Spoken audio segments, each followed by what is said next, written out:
Hello, my name is Sarah Leo, and these are my case studies on the New York Times v. Sullivan and Welch v. Gert. The first case I will go over is the New York Times v. Sullivan. Who are the parties to the case and what facts led to their dispute? The defendant in this case is the New York Times, as well as 4 Alabama clergymen. The plaintiff is L.B. Sullivan, who is the police commissioner of Montgomery, Alabama. Sullivan filed a civil case of libel against the New York Times for a full-page ad they published in their newspaper, which he felt was damaging to his reputation. The ad, entitled "Heed Their Rising Voices," was published on March 29, 1960. The full-page ad painted a damaging picture of the police forces that were dealing with the many civil rights issues going on in the South. The ad was also trying to raise funds for 3 different purposes: support of the student movement, the struggle for the right to vote, and the legal defense of Dr. Martin Luther King, leader of the movement, against the perjury indictment then pending in Montgomery. Why did Sullivan feel his reputation was damaged by the New York Times publication?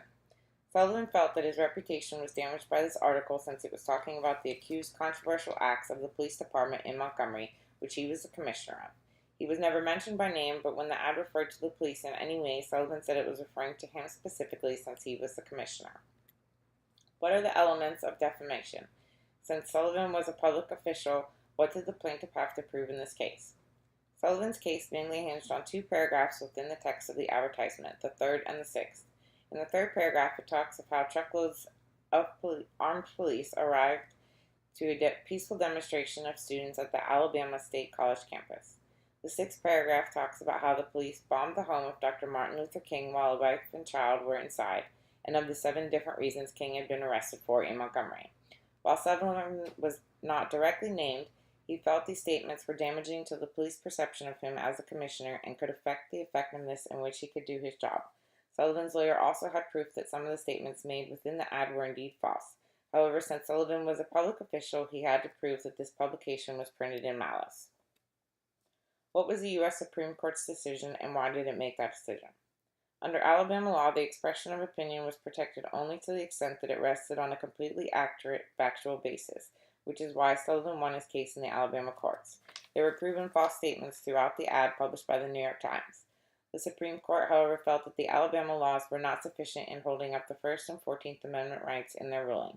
Justice Brennan felt that the freedom of public debate also had to be protected in this situation, therefore reversing the Alabama ruling.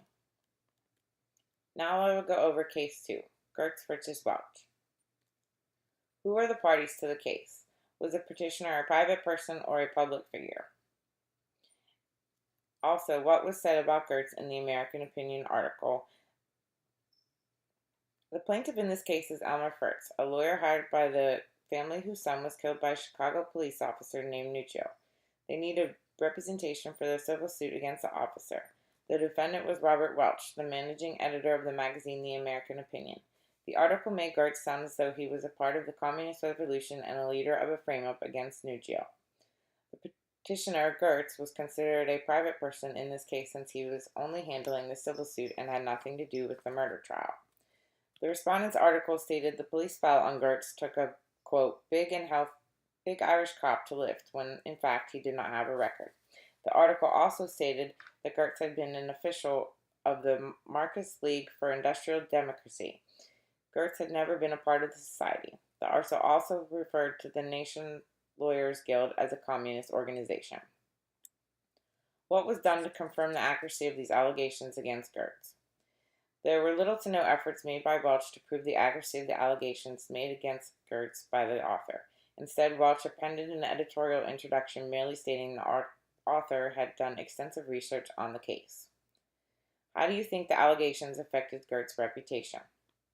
I think Gertz's reputation was highly damaged by the allegations at the time.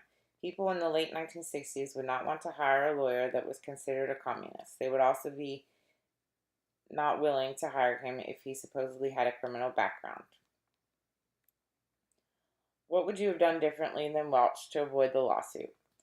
If I were Welch, I would have gone about this article in an entirely different fashion. In order for me to publish this article, the author would have to present proof for all of the accusations made against Gertz.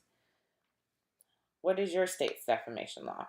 I currently live in Florida. Under Florida law, the elements of defamation claim are: the defendant published a false statement, 2, it was about the plaintiff, 3, it was made to a third party, and 4, the falsity of the statement causes injury to the plaintiff.